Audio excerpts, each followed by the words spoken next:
Zone Europe sur Sensation.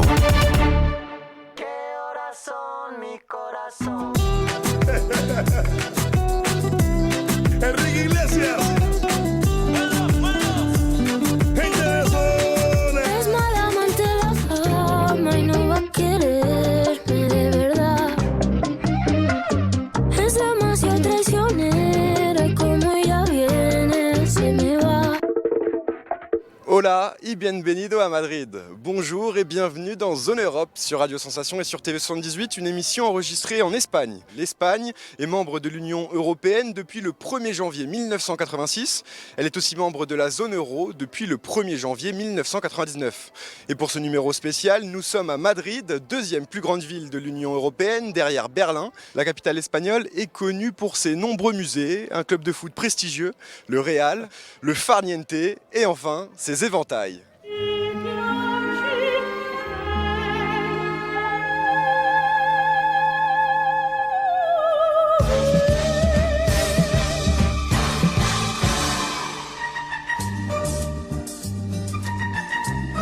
Como el candor de una rosa.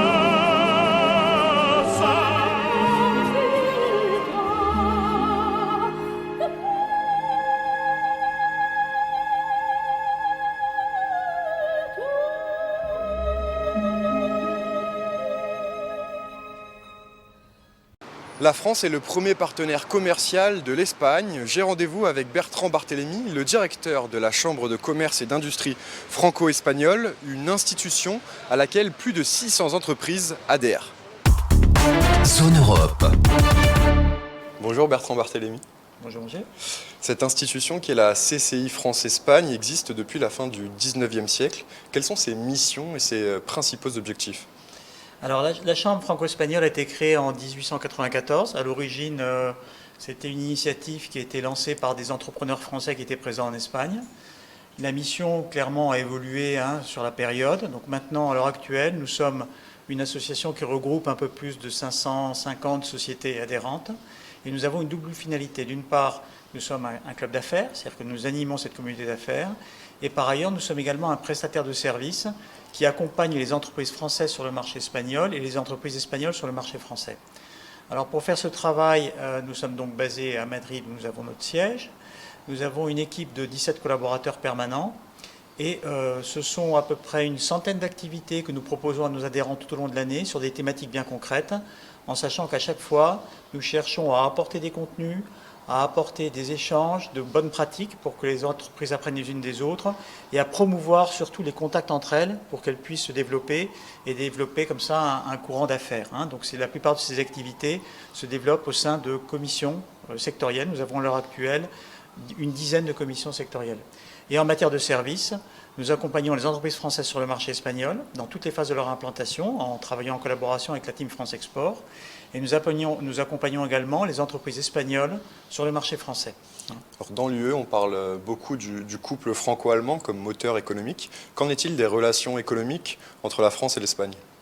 Alors les relations économiques entre la France et l'Espagne sont très intenses, très longtemps. C'est, je pense, la chance qu'a une structure comme la nôtre d'être dans un pays où il y a finalement une très forte, la proximité de la France et donc une forte richesse des échanges. Nous avons identifié à peu près ici entre 1500 et 2000 filiales françaises et toutes ces entreprises contribuent à ce que la France soit le premier partenaire commercial de l'Espagne, c'est son premier client et son deuxième fournisseur, alors que l'Espagne pour sa part est le 5e client et le 4e fournisseur de la France. Vous accompagnez les entreprises françaises qui veulent s'implanter en Espagne, vous l'avez dit. Aujourd'hui, quelles sont les principales difficultés qu'elles peuvent rencontrer ? Alors bon, je ne voudrais pas faire peur aux entrepreneurs qui veulent venir ici. C'est clair qu'il existe des difficultés, mais il ne faut pas non plus mettre trop l'accent sur ces difficultés. Je pense que la principale peut être, d'une part, le fait qu'on n'ait pas réellement une unité de marché, puisqu'il y a des communautés autonomes. En Espagne, il y a 17 communautés autonomes et 2 villes autonomes qui sont l'équivalent de régions, je dirais, mais avec un pouvoir qui est beaucoup plus décentralisé. Et donc, en fait, vous pouvez avoir des législations locales, suivant les secteurs, qui peuvent impacter au moment du développement d'une entreprise, suivant le secteur dans lequel elle opère. Donc ça, c'est une première chose. Je pense que le deuxième élément qu'il faudrait considérer quand on veut aborder le marché espagnol, c'est que la proximité de la France peut faire croire que c'est un marché de proximité qui est simple avec des similitudes culturelles, alors qu'en fait, il y a une dimension interculturelle de la négociation qu'il ne faut pas négliger et qui peut faire que des entreprises commettent des impairs si elles ne connaissent pas réellement la culture de l'autre pays. D'où l'intérêt de se faire accompagner par des interlocuteurs qui sont plus que, je dirais, bilingues, biculturels. Alors nous sommes à Madrid aujourd'hui, mais vous avez également d'autres délégations territoriales partout dans le pays. Est-ce qu'il y a d'autres communautés autonomes espagnoles qui peuvent être intéressantes du point de vue économique pour les entreprises françaises ? Oui, alors à l'occasion de notre 120e anniversaire, la Chambre a mené une réflexion sur son développement territorial. Nous avions une délégation historique à Valence, puisque la communauté valencienne est une des régions à fort potentiel en Espagne. Et suite à la réflexion qui était menée et les opportunités que nous avons identifiées, nous nous sommes implantés dans les régions là où nous voyons le plus fort potentiel. Nous sommes par exemple en Andalousie, avec 2 délégations, une à Malaga et une à Séville. Nous sommes également au Pays Basque, avec une délégation à Bilbao, en Aragon, avec une délégation à Saragosse, en Castilla-Léon, avec une délégation à Valladolid, et puis ensuite nous sommes dans les îles, aux Baléares à Palma et aux Canaries à Tenerife. Et ce sont les communautés où nous avons identifié le plus fort potentiel. Enfin, pour finir, on est dans un contexte un peu compliqué, post-Covid. Est-ce que justement, c'est un bon moment pour se lancer, pour entreprendre en Espagne, ou au contraire, il faut attendre encore un petit peu ? Alors j'aurais tendance à dire que pour toute entreprise qui a un projet sérieux et qu'elle est bien préparée, c'est un bon moment pour entreprendre. Je dirais qu'au niveau de nos activités, c'est vrai que nous avons souffert de la pandémie, puisque nous vendons du réseau, du contact, et puis également donc, des mises en rapport d'entreprises et de pays. Avec la pandémie, tout cela s'est freiné très fortement, mais une activité que nous avons qui s'est maintenue et qui a progressé était celle justement d'aide à l'implantation, de domiciliation et de gestion administrative. Et on se rend compte que maintenant, on a beaucoup de demandes d'entreprises qui veulent s'implanter ici. Donc ça peut être soit des filiales, soit des Français qui viennent en Espagne et qui montent un établissement permanent ou qui montent une structure propre qu'on peut appeler un établissement de Français à l'étranger. Il y a ensuite le télétravail qui a fait aussi que beaucoup de Français viennent travailler depuis l'Espagne et ça puisse leur donner l'idée de créer un projet ici. Je voudrais les mettre en garde aussi sur le fait que être nomade digital, c'est très bien, mais que ça peut avoir un impact fiscal qu'il ne faut pas négliger et on incite les entreprises qui sont en situation à regarder de près la législation. Merci beaucoup Bertrand Barthélemy d'avoir été avec nous. Je vous en prie, un plaisir. Je rappelle que vous êtes le directeur de la Chambre de commerce et d'industrie franco-espagnole ici à Madrid. Parmi les musées madrilènes les plus célèbres, on retrouve le musée de la Reina Sofia ou encore le musée du Prado. Mais aujourd'hui, dans Zone Europe, nous allons vous faire découvrir la Casa Encendida. Nous avons tout de suite rendez-vous avec Lucia Casani, la directrice. Hola Lucia Casani.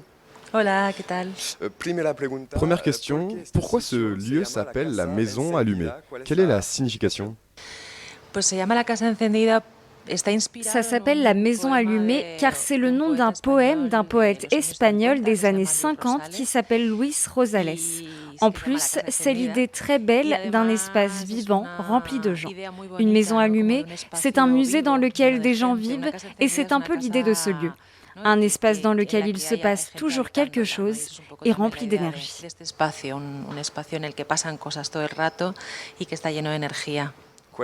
Quelles sont les différentes missions de la Casa Encendida?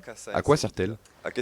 La Casa Encendida es un centro cultural y social de la Fundación Montemadrid. La Casa Encendida est un centre culturel et social de la Fondation Montemadrid. Nous sommes principalement concentrés sur la culture contemporaine pour comprendre le présent et répondre un peu aux différentes problématiques qui se produisent de nos jours. À travers 4 aires d'action que sont la culture, l'environnement, la solidarité et l'éducation. Et à partir de ces 4, missions, comme tu as dit, nous essayons de proposer des activités. Nous avons aussi ce que nous appelons un centre de ressources. Nous sommes un centre d'éducation non formel. D'abord, je voudrais parler des expositions. En ce moment, il y a une exposition qui s'appelle « Créatures vulnérables ». C'est une réflexion sur la récente pandémie. Quel est le message de cette exposition? Quel est le message de cette exposition? Bueno, en realidad la exposición Criaturas Vulnerables surge de una investigación de los comisarios que son... En réalité, l'exposition Créatures Vulnérables est née d'une enquête des commissaires Ivan López Muñera et Andrea Bagnato qui a débuté en 2018.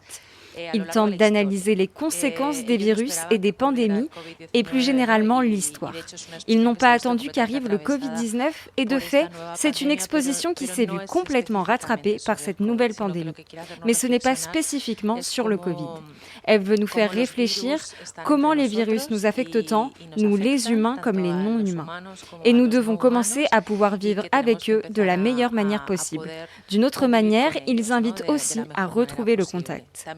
Cette dernière pandémie, le choc que nous avons eu, nous a aussi isolés, séparés, et cette exposition est une manière de retrouver l'idée d'être à nouveau ensemble. D'alguna manera quiere recuperar esa idea de volver a estar juntos. Il y a aussi en ce moment une autre exposition intéressante. Elle s'appelle Inédit 2022. Cette année, c'est la 20e édition d'Inédit. C'est quoi le concept ? Inéditos es una convocatoria que llevamos Inédit, c'est un haciendo concours en que la nous Casa faisons Encendida ici, y à la desde Maison la Allumée, Fundación avec la Montemadrid Fondation desde el año Monte Madrid 2000, depuis l'année que está 2000, qui est dirigida a consacré aux jóvenes jeunes commissaires comisarios espagnols españoles o ou residentes en résidents en España Espagne menores de de moins de 35 35 ans. años. Nous ouvrons le concours pour Abrimos que la les jeunes convocatoria para commissaires nous présentent que leurs projets. Et en comisarios nos récompense, presenten nous sus produisons proyectos y el l'exposition premio et nous que la ganan présentons à la es Maison que Allumée pendant producimos su l'été. exposición y la presentamos en la Casa Encendida en los meses de verano. Et quels sont les deux projets gagnants cette année ? Los dos proyectos ganadores este año son dos comisarias. Les deux projets gagnants cette année sont deux projets féminins. Nouria Gomez-Gabriel, qui a présenté un projet qui s'appelle Les Méchants, qui à travers différentes œuvres d'artistes contemporains nous fait réfléchir sur l'idée du mal. Et comme certaines fois nous voyons l'idée du mal comme quelque chose qui est en dehors de nous, on comprend que non, c'est quelque chose que nous partageons tous. Et la deuxième exposition s'appelle Devenir une île de Enya Pomer-Claquel. C'est une réflexion sur l'idée d'île et d'archipel. C'est aussi l'idée d'un appel à être de nouveau ensemble, à comprendre les différentes relations et différentes questions qui peuvent se poser. Merci beaucoup, Muchas Lucia gracias. Cassani, d'avoir été avec nous. Je rappelle que vous êtes la directrice du musée La Casa Encendida.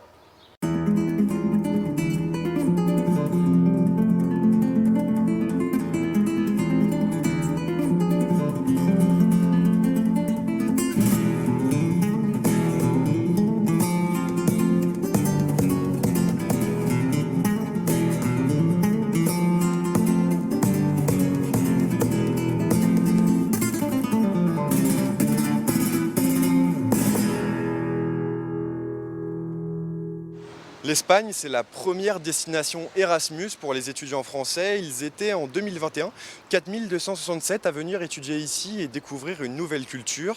J'ai tout de suite rendez-vous avec Alfonso Rentil, le directeur du service pour l'internationalisation de l'éducation. Zone Europe. Bonjour Alfonso Rentil.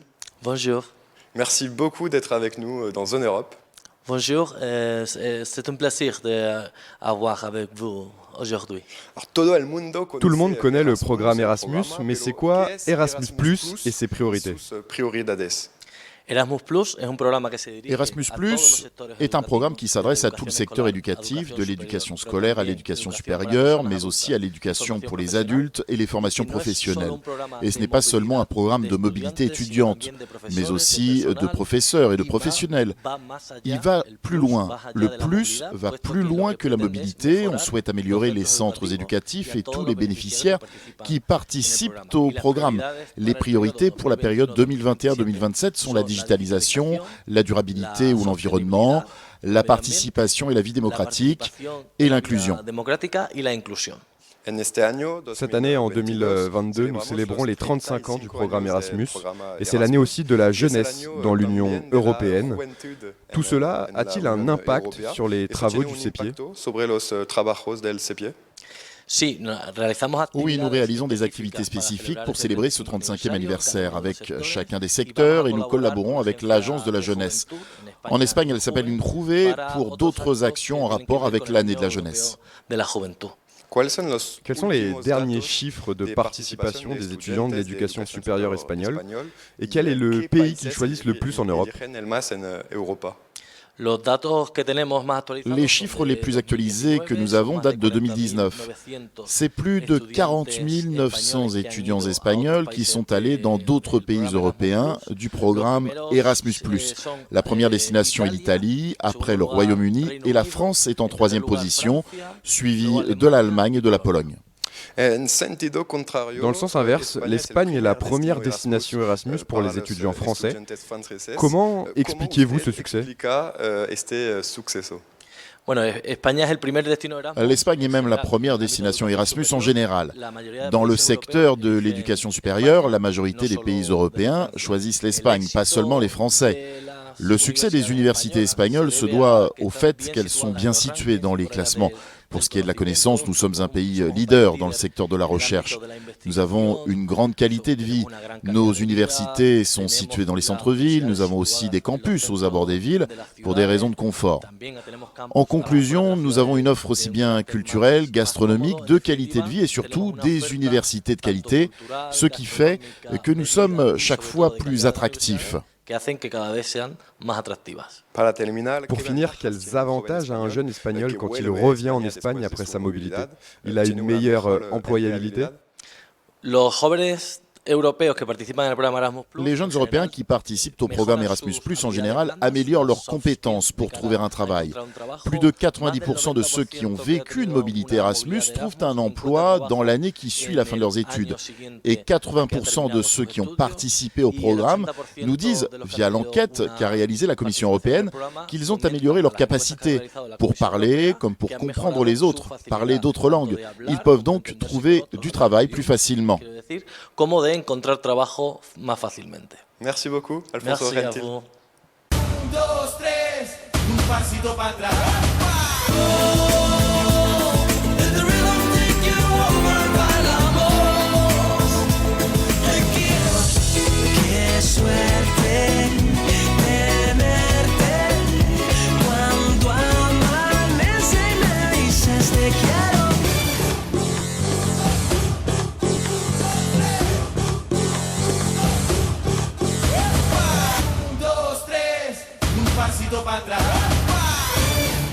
L'Espagne reçoit environ 48 000 étudiants en Erasmus chaque année, dont 9,8% de Français rencontrent avec certains d'entre eux.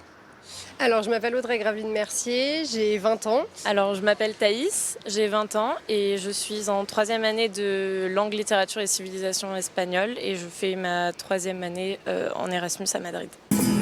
Pourquoi avoir fait une mobilité ? La principale motivation, c'était de perfectionner mon espagnol, de voyager aussi, de découvrir. J'ai toujours été attirée par l'Espagne, tout ce qu'on pouvait faire ici.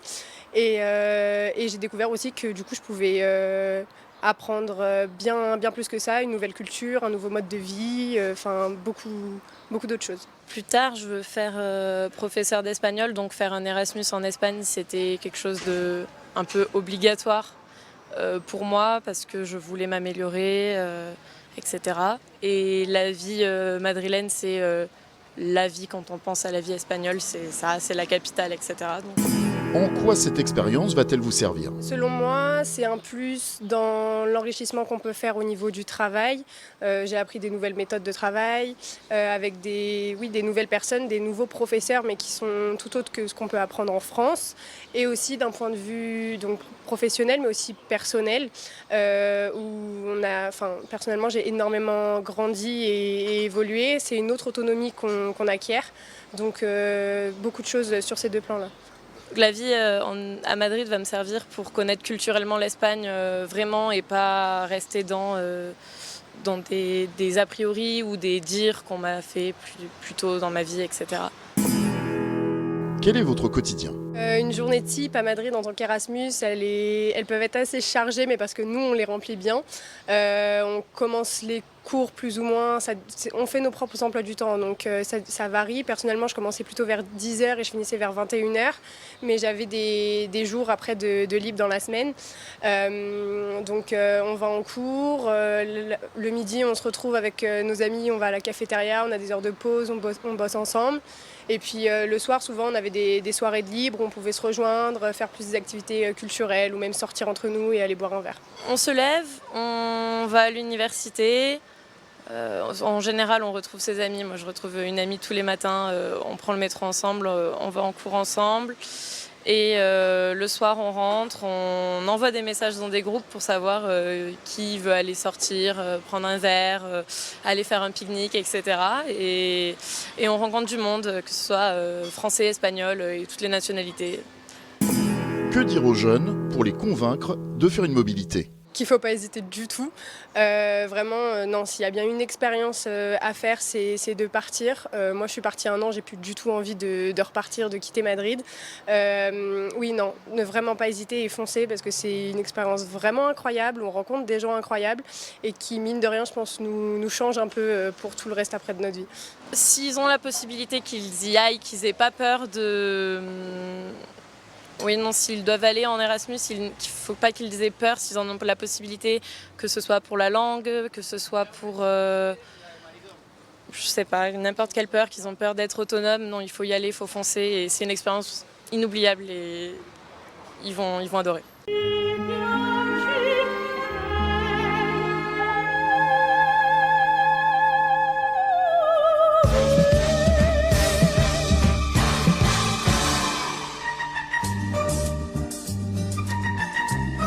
Como el candor de una rosa.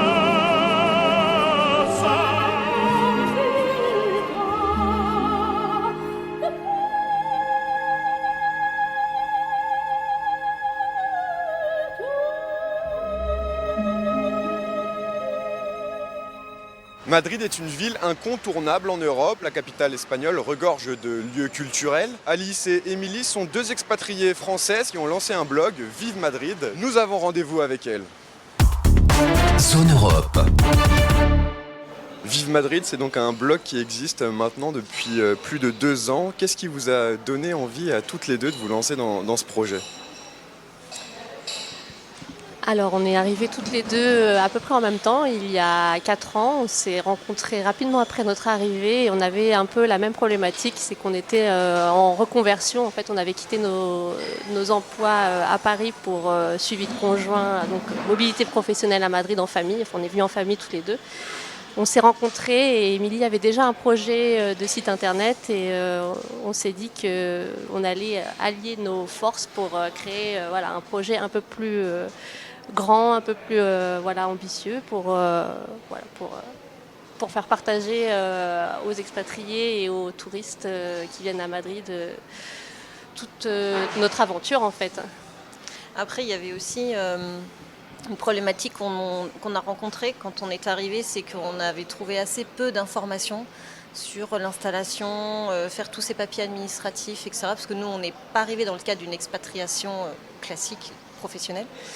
Donc on a dû tout faire par nous-mêmes et c'était assez compliqué de trouver des informations mises à jour. Donc on s'était dit que déjà partager notre propre expérience pourrait peut-être aider d'autres Français qui allaient venir s'installer ici. Alors, ça fait 4 ans maintenant que vous vivez à Madrid, vous nous l'avez dit. Quelles sont les principales différences qu'il peut y avoir entre la vie ici à Madrid et la vie en France ? Vas-y.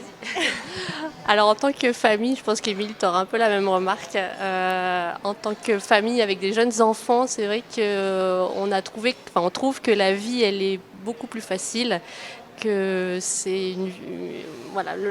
l'ambiance est plus relaxe en fait quand on est avec des jeunes enfants, quand on se balade dans la rue, quand on va au resto, quand on va dans les musées. C'est vrai que ça, on a pu le noter, que les Espagnols étaient plus patients, étaient plus patients avec les enfants, plus relax. Ça, on a pu le noter. Après, c'est pas très loin, donc c'est assez similaire. Mais le rythme de vie, bien sûr, les horaires.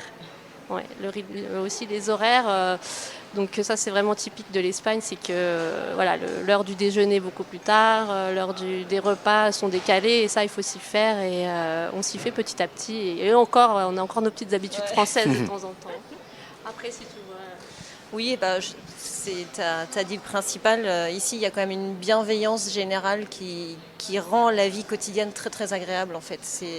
La vie est douce et plutôt bienveillante quoi, de manière générale. Et avec des familles et aussi sans être en famille aussi. Alors Vivre Madrid, c'est le nom de votre blog, je le rappelle. Vous proposez une série de bons plans pour les touristes français, les expatriés. Comment est-ce que vous faites pour trouver, dénicher tous ces bons plans? Comment est-ce que vous vous y prenez? Alors, quand on se balade, c'est vrai qu'on se dit on va aller dans telle exposition, voir tel musée. Donc, en général, on se balade autour dans Madrid. Et dans ce cas-là, on peut trouver par hasard des bonnes adresses de restaurants ou pour sortir ou des parcs. Et après, sinon aussi, on peut on peut faire des recherches un petit peu en amont pour savoir, par exemple, nous, il nous arrive souvent de travailler dans des cafés où on peut travailler. Et du coup, on essaye de chercher un petit peu en amont des bonnes adresses qui ont l'air sympas, on les teste. Et puis, si c'est bien, on en parle et on partage les adresses. Oui, c'est ça, c'est un peu de veille et on fait un peu de recherche, de veille, après on teste. Des fois c'est aussi un peu de bouche à oreille avec des amis espagnols ou français qui partagent aussi des fois des lieux. Donc c'est un petit peu de tout en fait. Et après on partage que ce qu'on aime, ce qu'on a aimé en fait, ou ce qu'on trouve utile en tout cas pour nos lecteurs. Alors à Madrid, il y a une grande communauté française, communauté d'expatriés. Quels seraient les quartiers que vous conseillerez pour de futurs expatriés justement, ou certains qui hésiteraient à venir s'installer dans la capitale espagnole? En fait, il y a un critère numéro 1 pour les familles. Généralement, elles veulent inscrire leurs enfants au lycée français. Donc déjà, tout de suite, ça limite aussi en termes de périmètre, parce qu'il y a 4 lycées français, donc la majorité les 2 plus importants sont au nord de Madrid. Donc c'est vrai que c'est souvent là qu'on retrouve les Français, parce qu'ils vivent proches du lycée français. Après, il y a aussi, si vous n'allez pas au lycée français, il y a des très bonnes écoles espagnoles et anglophones partout dans Madrid. Donc après, vous pouvez vivre partout dans Madrid ou même dans les environs, un petit peu dans l'ouest aussi. À Pozuelo, Villanueva de la Cañada, il y a aussi des très bonnes écoles anglaises et françaises. Donc il y a aussi beaucoup d'étrangers, d'expats qui vivent là-bas. Eh bien, merci beaucoup Alice et Émilie d'avoir été avec nous dans Zone Europe. Donc, je rappelle votre blog Vive Madrid, on peut retrouver sur internet et sur Instagram. Me gustan los aviones, me gustas tú. Me gusta viajar, me gustas tú. Hoy pasaste por mi lado. ¿Por qué te vas? ¿Por qué te vas? Hijo de la luna. ¿Qué significa un año de amor? Espérame en el cielo, corazón. Si es que te vas primero. Si tienes ganas de llorar, piensa en mí. Y así pasan los días y yo desesperando y tú contestando. Quizás.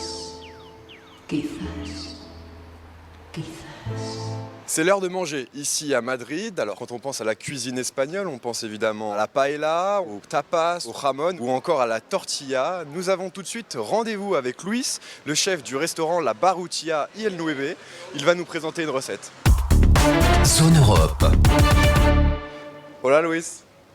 ¿Qué tal? ¿Cómo estás? Muy bien, gracias por estar. Merci d'être avec nous. Tu es le chef du restaurant La Barrutia à Madrid. Quel est l'esprit de ce lieu? ¿Cuál es el espíritu del lugar? Ce lieu, cette année, fête ses 140 ans. Donc, l'esprit, c'est de poursuivre fidèlement son histoire. ce qui est un peu compliqué si on y pense. Gérer un lieu qui fonctionne bien depuis 140 ans peut devenir un fardeau. Avec mon expérience, j'essaie de faire une très bonne cuisine, qui passe très bien et qui ne soit pas trop chère. C'est un restaurant typique madrilène ici? C'est un classique, tout Madrid pratiquement le connaît. ¿Cuáles son las especificidades, las particularidades de la cocina madrileña? La cuisine madrilène, je dirais qu'elle n'existe pas. C'est plutôt une cuisine éclectique. Il faut savoir qu'à Madrid, il y a des gens qui viennent de toutes les régions d'Espagne et même de l'étranger. Donc la cuisine de base n'est pas très simple. Il y a le fromage cuit, les sandwichs au calamar et les tripes à la madrilène, mais pas grand-chose d'autre. Il y a une particularité dans la cuisine madrilène, c'est que l'on partage tous les plats. Cet esprit de partage, il reflète la cuisine espagnole. Clairement. Ici, vous pourrez retrouver le meilleur de tout notre territoire et aussi beaucoup de l'Amérique du Sud, puisqu'il y a une grande influence espagnole là-bas et de eux ici. Vous pourrez retrouver des influences péruviennes, colombiennes et aussi portugaises ou brésiliennes, françaises aussi bien sûr. La cuisine française, tu sais bien qu'elle a dominé le monde pendant des années et encore aujourd'hui. Donc nous allons cuisiner maintenant pour faire une recette. Qu'allons-nous faire avec toi? Aujourd'hui, nous allons faire une recette dans laquelle se mélangent beaucoup d'ingrédients. Elle s'appelle salmorejo, avec une vinaigrette de crevettes et du rhum cubain. C'est un plat andalou classique, avec une vinaigrette qui nous vient du Pays Basque et un rhum de la Havane. Entonces, vamos a ver. Allez, maintenant, on passe en cuisine. Le salmorejo traditionnel se fait avec une bonne tomate, comme cette tomate rouge, du pain, de l'eau, de l'huile d'olive extra vierge, de l'ail et du vinaigre de Jerez. La première étape.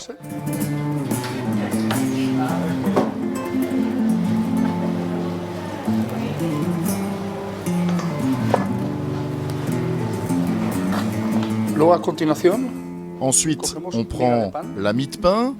Si possible, on prend du pain qui date de la veille. On met ça dans un bol et on mélange avec un petit peu d'eau.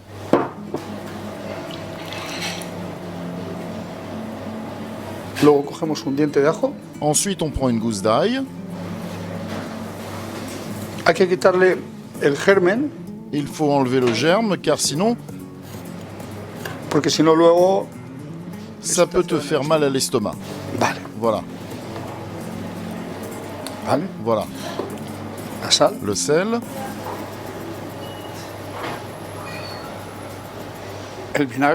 Le vinaigre.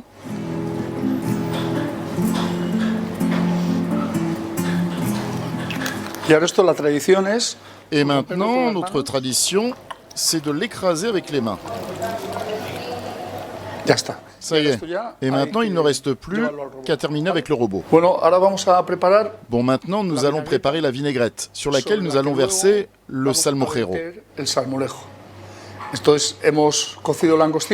Nous avons cuisiné des langoustines que nous avons épluchées et coupées.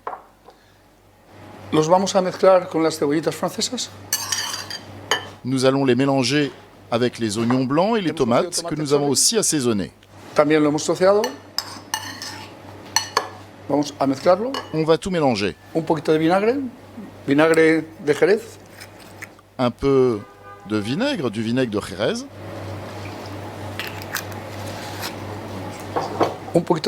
Un peu de sel. De l'huile d'olive. Un peu de rhum.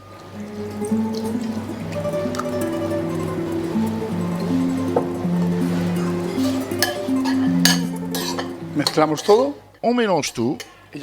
Et ça y est, c'est prêt. Maintenant, on va verser la base.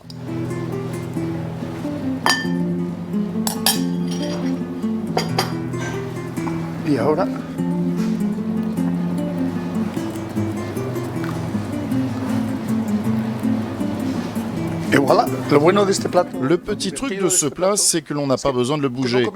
Tu le manges avec ta cuillère de bas en haut.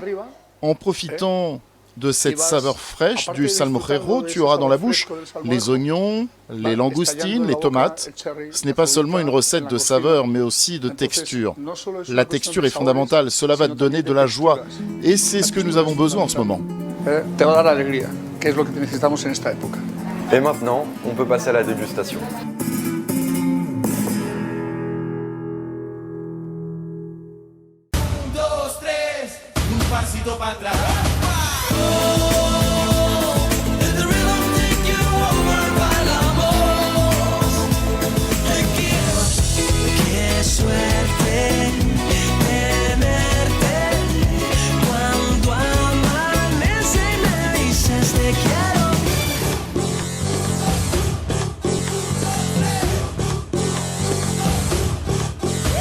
Zone Europe, c'est terminé. Vous pouvez retrouver cette émission en podcast audio ou vidéo sur notre site internet et sur notre application Radio Sensation et aussi sur TV78.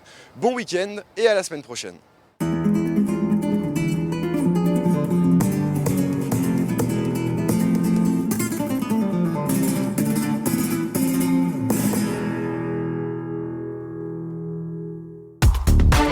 Zone Europe sur Sensation.